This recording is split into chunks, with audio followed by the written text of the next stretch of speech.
Bonjour, bonjour, je suis Immaculée pour le compte d'Immaculate Access. Si c'est votre première fois de me découvrir, n'hésitez pas à faire vous abonner sur ma chaîne Immaculée Light Access. Il a en sigle elle est en anglais. En faisant, n'oubliez pas de cliquer sur la sonnette qui est à droite de l'écran pour des notifications. Voilà, que mon Dieu vous bénisse.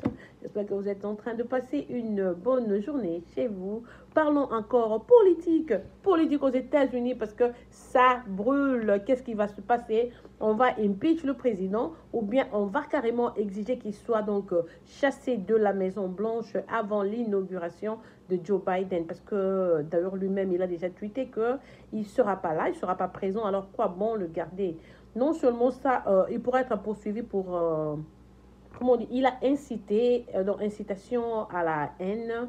Et il y a pas mal de trucs sur lui. Donc, je ne sais pas, parce que ça continue. Tous les gens que vous avez vus sur vidéo, ceux qui grimpaient, celui qui était dans le bureau de Nancy Pelosi avec sa chaussure sur la table, il a même laissé un mot. En sortant, il a volé la médaille de Nancy Pelosi et une enveloppe. Il souhaitait, et il croyait que c'était des trucs vraiment secrets et tout. Ils sont sortis avec beaucoup de choses du Capitole qu'ils ont volé. Alors, tous ces gens sont poursuivis. On a eu les manifestes des hôtels, on les a retrouvés. Il y a ceux qui étaient déjà partis dans leurs états respectifs, on les a donc retournés sur Washington. On dit qu'ils passeront au jugement et ça doit se faire seulement à Washington DC parce que c'est là qu'ils ont commis donc leur bévue, c'est là qu'ils doivent être donc entendus. Et donc on continue, il y a deux frères de Michigan qui ont déposé 25 000 dollars chacun pour le bailout parce qu'ils ont des trucs à faire, mais ils vont revenir, donc on va les écouter aussi. Ceux-là, on a accepté leur argent parce qu'ils n'ont pas été dans le truc du genre cassure et tout et tout. Donc, ils ont même évité d'aller à l'intérieur, mais tellement on les a repérés sur caméra, ces deux jeunes gens de la même famille. Donc, il sera donc poursuivi aussi ou écouté vers la fin. Et c'est juste après que chacun, en fait, s'est senti vraiment isolé. Voilà, c'est le président qui nous a demandé de venir pour la marche et c'est lui qui est en train de faire ce message, nous traitant de tous les mots, que nous sommes pas des démocrates, pas des vrais Américains et tout. Et pourtant, il était avec nous. Du coup, il commence à se poser des questions. Donc, c'est pour ça, dans la vie, il faut savoir avec qui manger, la personne qui va t'inciter et tout. Voilà, c'est lui qui te fait tomber vers la fin. Même le président lui-même, les Rudy Giuliani, les Pence et autres, donc ils croyaient vraiment qu'ils étaient alliés avec lui. Oui, alliés dans le travail, mais quand tu sais que tu as perdu, au fait, parce que la totalité que Donald Trump n'a été voté que par 74 millions de gens. Et pourtant, aux États-Unis, nous sommes à 80 millions d'hommes. Donc, les 300 millions restants, sûrement, ont voté pour Biden. Et il le savait dès le début. Donc, du coup, ça ne valait pas la peine pour lui d'inciter les gens à aller faire cette marche-là pour détruire les histoires et puis menacer les sénateurs de mort. On a retrouvé des vidéos des gens dans leur groupe parce qu'ils savaient que peut-être Twitter, Facebook et autres, c'est un peu ouvert et tout et tout. Ils avaient leur groupe, c'était d'en parler. Parler, c'est un autre truc là d'internet, là où vous pouvez aussi converser et tout. C'est là qu'ils passaient leur meeting. Ils savaient pas ils étaient poursuivis. Moi, je me demandais seulement, parce que ici, on dit par exemple, ah, il y a danger, il y a menace de terrorisme, il y a ceci, cela. Ils savent intercepter les histoires avant. Comment ils ont laissé tout ceci se passer en plein USA et puis ils n'ont pas pu détecter. Ou bien ils savaient parce que c'est pas possible que ce soit inaperçu ou n'ont pas intercepté. Sûrement, ils ont vu ça, mais comment est-ce qu'ils n'ont pas dénoncé? Pourquoi ils n'ont pas dénoncé?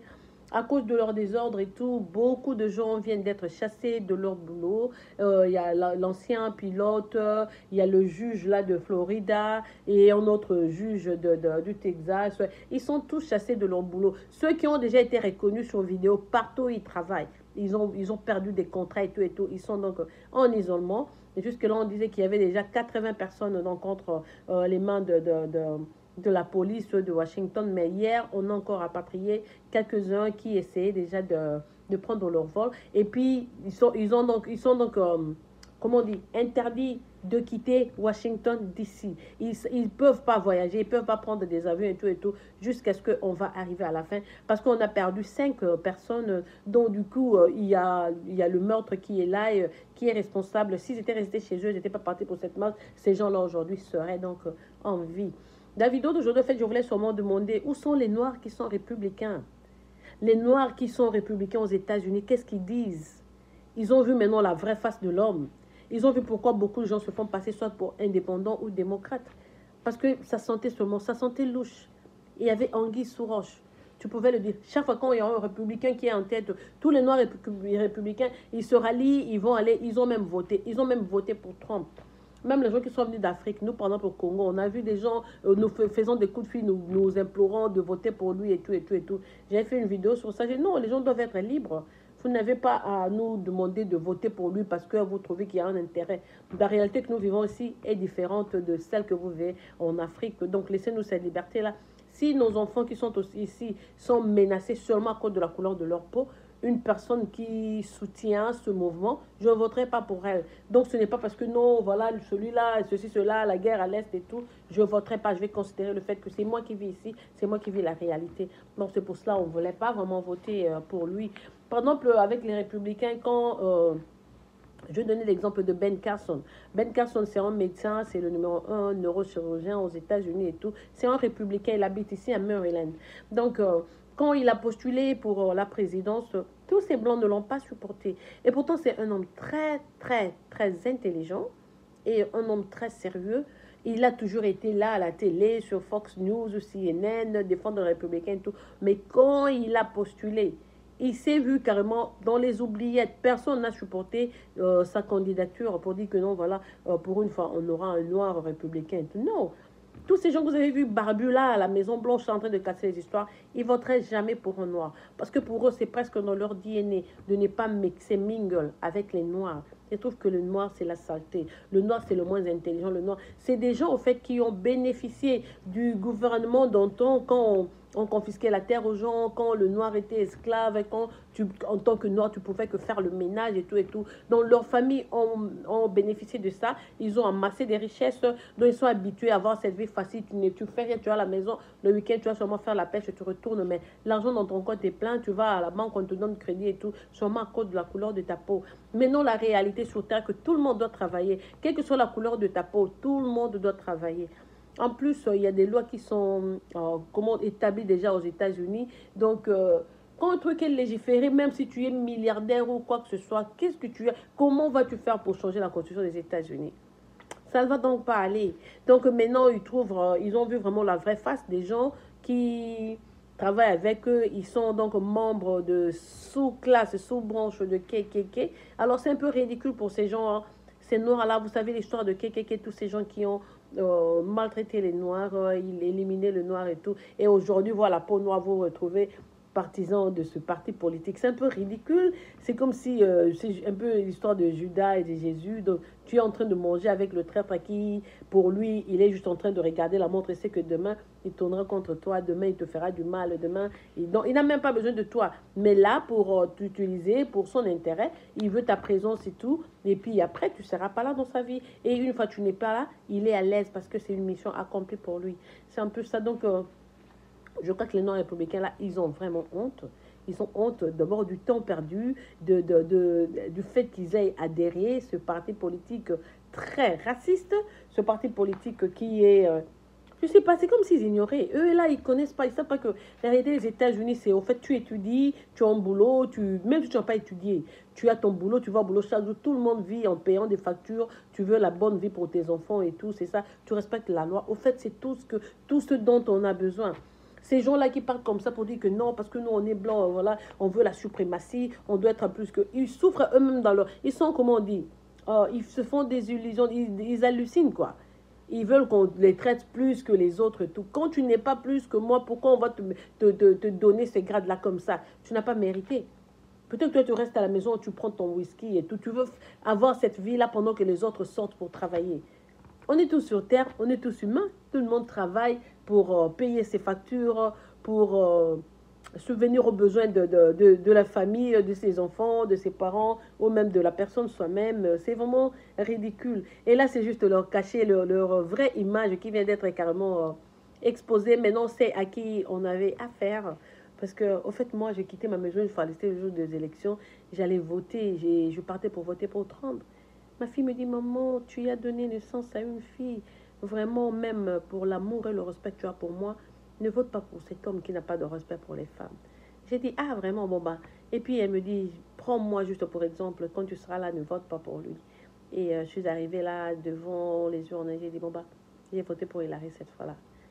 J'avais donc pas voté pour Trump. Et pourtant, je supportais Trump au début parce que pour moi, juste mettre un nom de politicien, quelqu'un qui n'était pas politicien à la Maison Blanche, donc par curiosité, dire qu'il est businessman, on croyait qu'il sera là, il mettra beaucoup d'argent dans la poche des gens parce que ceci, cela. Mais il arrive là, il a tweeté la réalité sur le terrain. Personne n'a bénéficié de grand-chose. Et puis on se disait, comme lui, il a l'air un peu voyou, c'est vraiment donc la bonne personne à faire face aux Chinois et tout. Mais le monde ne marche pas comme ça, malheureusement. Vous avez vu lors de la pandémie qui n'était pas souple. Aujourd'hui, on est à plus de 400 000 morts aux États-Unis. Hier, c'était la journée la plus noire des États-Unis. On a eu 4 000 morts en une nuit. On vient de passer, c'était depuis février par exemple, ou mars, donc 10 mois, 11 mois sans boulot. Et l'assistance, le truc de chômage là, personne ne répond même au téléphone. Donc tout le monde est en train de vivoter. Mais ça, c'est le pays qui donne des dons, des milliards à des pays africains, comme ils nous appellent des pays sous-développés, au Yémen, chez les Arabes là et tout. Ah, ils font des prêts, ils font ceci, cela. Si chez eux eux-mêmes, ils ne sont pas encore autosuffisants, comment ils se permettent d'aider dehors? Est-ce que ça, c'est vraiment une aide honnête?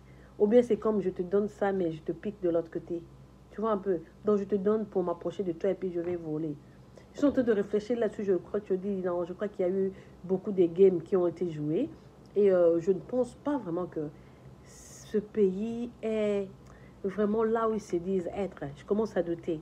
Parce qu'on a vu même comment la police a échoué pour empêcher que les gens arrivent à l'intérieur de ce Capitole. Ça n'a jamais eu lieu. C'est pour ça que ça énerve les gens. Aujourd'hui, là, tout le monde veut absolument. Donc, pour exemple, il faut absolument qu'on tape dur sur Trump qui a osé en le chassant donc de la Maison Blanche. Comme ça, les gens qui vont suivre vont prendre ça pour exemple. Ils sauront que non, on peut faire des marches ailleurs, mais le Capitole là, on n'aurait pas dû marcher dessus. Mais on regarde, they almost got no time. Ils sont en train de run out of time. Donc ils ont dit si on prend le processus de impeachment. Donc c'est vraiment le 19 que la lettre va sortir. Or le 20 déjà c'est l'inauguration de Biden. Donc une fois Joe Biden est là, comment vous allez impeach une personne qui n'est pas président?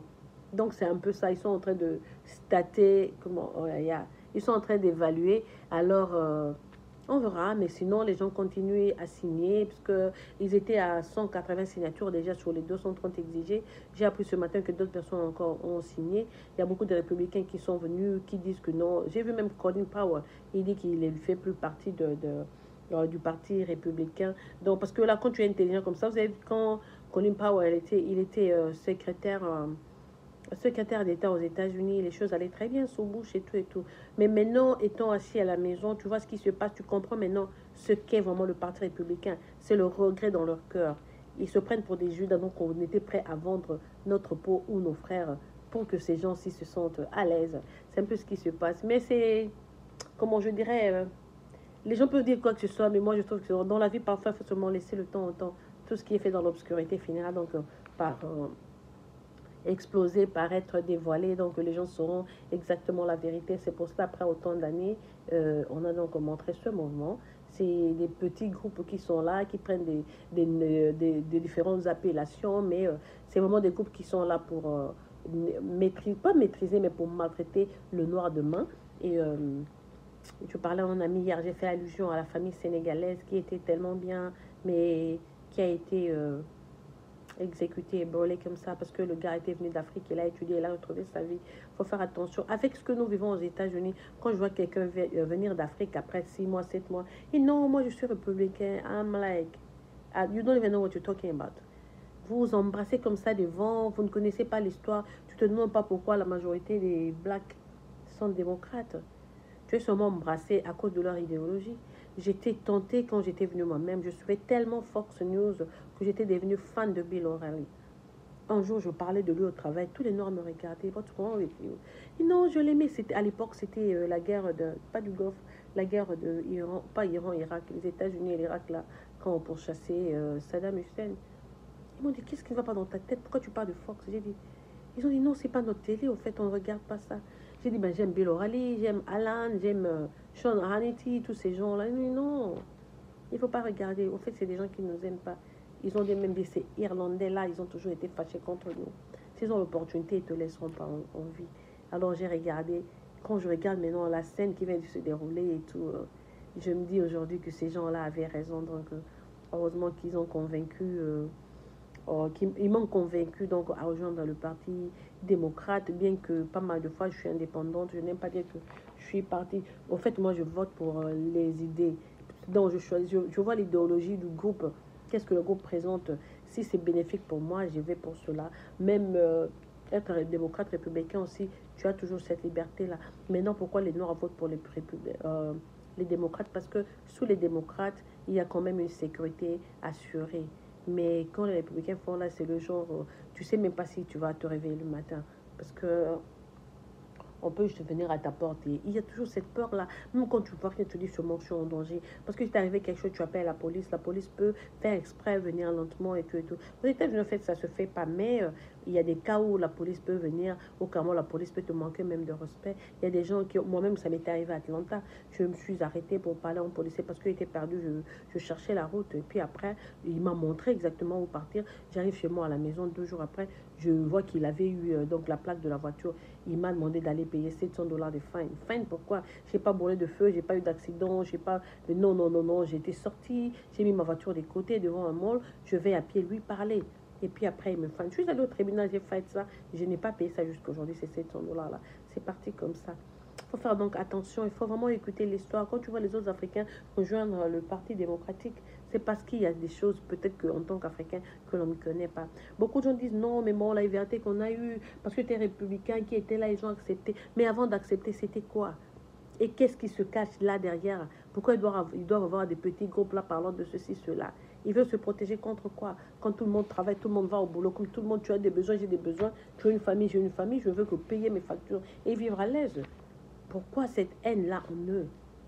J'ai vu un homme, il était passé sous Oprah, dans l'émission de Oprah il y a longtemps. Il a dit qu'il se sent vraiment indigné parce que maintenant que sa fille a donné naissance à un bébé garçon métis, il voit que le petit le ressemble et tout. Donc pour lui, il croyait que nous, les Noirs, nous réfléchissons différemment. Nous n'avons pas la capacité de réfléchir. Notre cerveau n'est pas très droit et tout et tout. Tout ce qu'on lui a dit par ses arrière-grands-parents. Et il a grandi maintenant qu'il a expérimenté, élevé un enfant métier à la... Il trouve que les enfants sont juste normaux. C'est donc des gens... Tu vois un peu, jusque en 2021, il y a des blancs qui croient que le cerveau des noirs ne fonctionne pas très bien et que eux ils sont supérieurs et tout et tout. Un vrai n'importe quoi, mais avec le temps, ils vont apprendre. Nous, d'abord, le noir, c'est pas dire que non, on ne sait pas juger les gens à cause de leur couleur de peau. C'est pour ça qu'il y a beaucoup de mariages, il y a des couples qui épousent une blanche, un blanc, et ils sont vraiment à l'aise en tant qu'humains. Ils se retrouvent. C'est pas parce qu'à cause de la couleur de peau que tu vas juger quelqu'un ou dire ceci, cela. En tout cas, ce qui vient d'être exposé sur les républicains, c'est une honte. Alors je me dis, heureusement que je n'étais pas républicaine, parce que si tel était le cas, je serais vraiment, vraiment, alors vraiment triste aujourd'hui. Il faut se renseigner. Je ne demande même pas aux Noirs qui sont dans le Parti républicain de quitter, mais qui regardent le pour et le contre, qui demandent à ce qu'ils soient incorporés dans tous les souches. S'il y a réunion républicaine, qu'ils aient aussi accès à ces réunions-là. Les réunions qui étaient sur parler là, il n'y a aucun noir. C'était des blancs entre eux. Et quand ils étaient à la Maison Blanche, il y a un autre monsieur qui était venu avec la corde qu'on utilisait dans le temps pour exécuter les noirs et tout et tout. C'est triste réalité. Vous savez, les mauvais souvenirs, quand tu les vois, ça commence encore à, à dominer, quoi, à donner le récapitulatif des événements passés. C'est vraiment triste. Mais là, donc, ça veut dire que c'est des gens qui étaient, tous les noirs qui étaient là ont juste été utilisés comme, je sais pas, vous, émissaire ou quoi que ce soit. On a juste utilisé pour remplir le quota pour dire que non, voilà, on n'est pas raciste. On a quelques noirs là, mais en réalité, les noirs républicains ne servaient à rien. Vous avez vu quand Donald Trump est là, si vous comparez tous les gouvernements qui sont passés, il n'a travaillé qu'avec les blancs. Au début, là, c'est avec les Omaros, ça, il les a chassés juste après à cause de la couleur de leur peau et tout et tout. Il n'a presque pas travaillé avec des noirs. Donc, sa ceinture là, non, c'est pas des noirs et tout. Parce que déjà lui-même a ce problème-là dans sa famille avec ses arrière-parents qui étaient très, très, très racistes. Pourquoi je donnerais ma voix à une personne pareille? Heureusement qu'avec Georgia, maintenant, il y a changement et demain aussi, on verra. S'il faut donc voter pour l'idéologie, chaque fois quand je pense au monde noir républicain, ça me fait rire. I'm like, where have you been? Pourquoi même aller là où chez vos ennemis? Pourquoi rejoindre le camp ennemi pour... non, je sais pas. Et on a plein, beaucoup de gens vont chercher à se défendre et vont donner leur point de vue, mais Non, je pense pas. Je crois seulement que c'est un mauvais choix. Et peut-être dire que je reste indépendant, mais rejoindre le parti républicain. Et là, on se demande même après combien de temps il y aura un président républicain. Parce que ce qu'on a vu là, c'est vraiment... C'est juste une mauvaise image de ce parti politique. Si j'étais vraiment à leur place, il faut essayer de dissoudre ça et créer autre chose. Et puis, je me dis, peut-être aussi, c'est la fin du capitalisme, hein, parce que ça nous a amené, on est arrivé vraiment à la fin. Je pense pas que ça payait vraiment les gens comme tel. Et le travail est là, les gens vont toujours essayer de travailler, mais ils doivent trouver d'autres alternatives parce qu'on est vraiment en chaos en cet instant. Voilà, c'est tout ce que j'allais à partager avec vous aujourd'hui. Il fait froid dehors, je rentre du garage et il fait froid aujourd'hui. Voilà, donc je vous laisse, c'est Immaculée, votre soeur qui vous aime, je vous apprivoise à outrance. Je vais mettre la cuisine pour préparer. Je pourrai revenir après avec une autre vidéo. Bisous chez vous et c'est votre soeur qui vous aime, vous chouchoute et vous apprivoise à outrance. Je pourrai revenir le soir ou demain avec une autre vidéo. Au revoir, passez une excellente journée.